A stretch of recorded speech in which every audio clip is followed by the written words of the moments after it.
Good morning, everybody. Thank y'all for tuning in to Can You Cover Podcast. My name is Maurice Simpkins, man, and I'm here to give y'all for the locks for the weekend, the for shows. The for shows are here.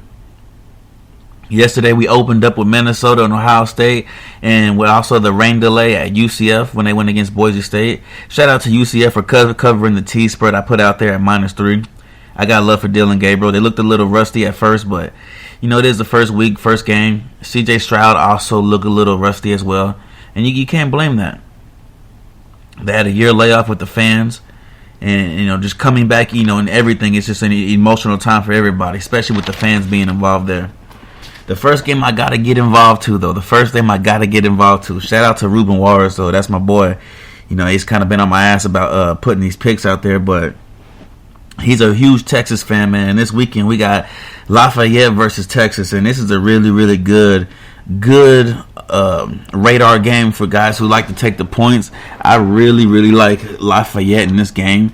I'm not saying they're going to win the game, but I do think they're going to keep it close. Probably keep it within 3 to 6 points, just based off field goals and stuff like that. I'm not a firm believer in Hudson Card. I thought Casey Thompson would be the answer, but when you're having a quarterback competition, you get beat out by a freshman like that, I just don't see it. The kid has a great arm, nice anticipation, but he makes bad decisions. I understand a lot of quarterbacks do, but him being at Texas, he has really nothing to rely on as far as Hudson Card. I don't see him using his legs.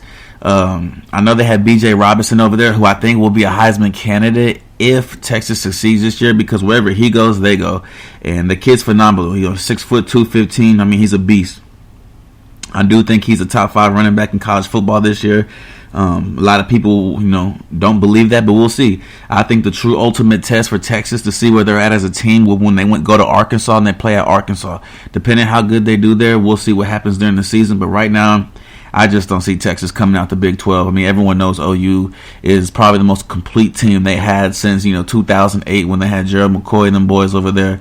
Other than that, though, it might be a tough year for Texas. We'll see what the offensive line does. They really have no studs down there.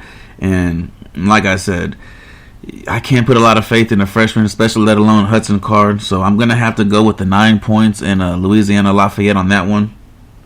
The next game I want to get into is definitely that Clemson and Georgia game. I know everybody's with the Clemson shit, and they very well should be. DJ might be for real. He's 6'4", 250. He can run a little bit. Has a incredible arm and great vision. However, he does turn the ball over, and he does do it at a high rate. We'll see what happens this year against Georgia. They're playing a damn good playoff team.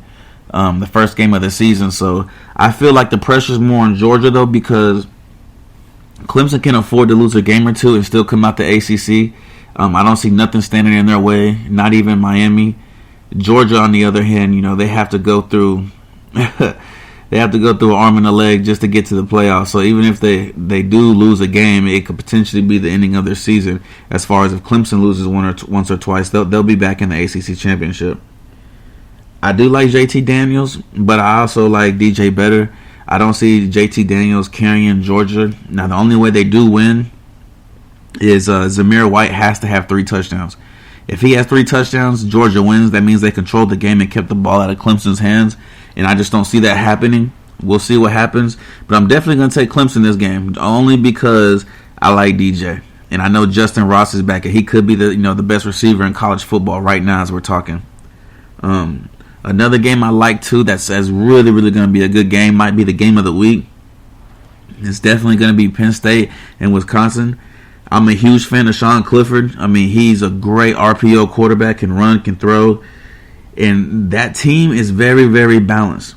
Penn State has a very balanced team on both sides of the football. They don't lack weakness in any specialty positions. Their corners are skilled. They have a good running back. Quarterback Sean Clifford's a great quarterback. However, they are going against Wisconsin, and I do like Graham Mertz. I liked him last year, and I like him to have a breakout year this year. If Wisconsin's going to go anywhere, it's going to be because of Graham Mertz. It's not going to be because of anything else. We know their identity is to throw the football, but if Graham Mertz can hit them tight ends this year and get the ball in the end zone, it could be a playoff year for them, just depending on how the Big Ten goes this year. The next game I really want to discuss, though, hands down, that might be one of my most favorite games of the week, is going to be Notre Dame and Florida State. Now, the reason why I like Florida State so much is because McKenzie Milton is incredible. If it wasn't for that injury, he would probably be in the NFL right now. The fact that he tore every ligament in his kneecap, it's going to be a bounce back year for him.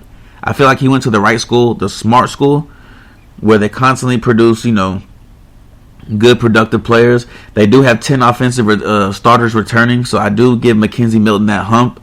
I'm not a big fan of Jack Cohen. I feel like there's a reason why he transferred.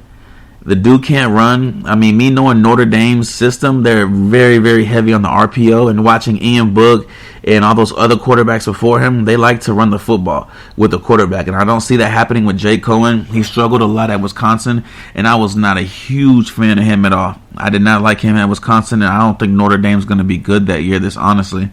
So I'm definitely taking Florida State plus 7. I wouldn't be surprised if you take them head up and take the money line at plus 260. $100 will win you $260 if people don't understand that. So we'll look at that game. But like I said, it's week 1, day 1. I'm going to continue to give you guys picks for the weekend. But right now I'm liking Florida State plus 7.5, and I'm really, really liking Clemson minus 3. Bama's minus 18. We know what Bama's going to do. We know Bryce Young can play. He can play at Mater Day. They have a 2-headed snake over there. Really a 4-headed snake if you wanted to say that. But really, Brian Robertson and Trey Sanders are going to have a phenomenal year. I believe Trey Sanders got hurt last year, but at the end of the day, he was the number 1 running back coming out of high school, and I think he'll continue to succeed at Bama and behind that offensive line. The defense, Christopher Allen, and they have a corner over there who I want people to get familiar with. His name is Kool-Aid McKinstry. He's a great cornerback. He's going to be proven. He's going to be going up against a lot of studs this year, man. He's going to be on an island himself. So with that tangible over there, with that front 7, and then Kool-Aid McKinstry's going to be on his own island, I look for Bama to cover against Miami. Miami does have De'Aaron King. However, De'Aaron King does not have an offensive line this year at Miami, and I don't think they're going to have that same front 7 like they did last year. So I look Bama to win by about 24-30. I don't see Miami. Maybe might score 17, but I don't see him scoring more than 17 on Bama. I don't see De'Aaron King running around for home runs. We'll see what happens, though. I really appreciate you guys listening to me. Thanks for discussing my picks with me, and let me know how you guys feel, man. Comment on my Facebook, my social media. I'm sorry I didn't take Texas. I just know Lafayette has the ability to take the ball out of Texas's hand with how much they run the ball. And I'm sorry, guys, but we got to rock with Lafayette on this one, man. So y'all have a good day, man. Thank y'all for tuning in to Can You Cover Podcast, and we'll be back shortly, man, with NFL picks. Thank you, guys.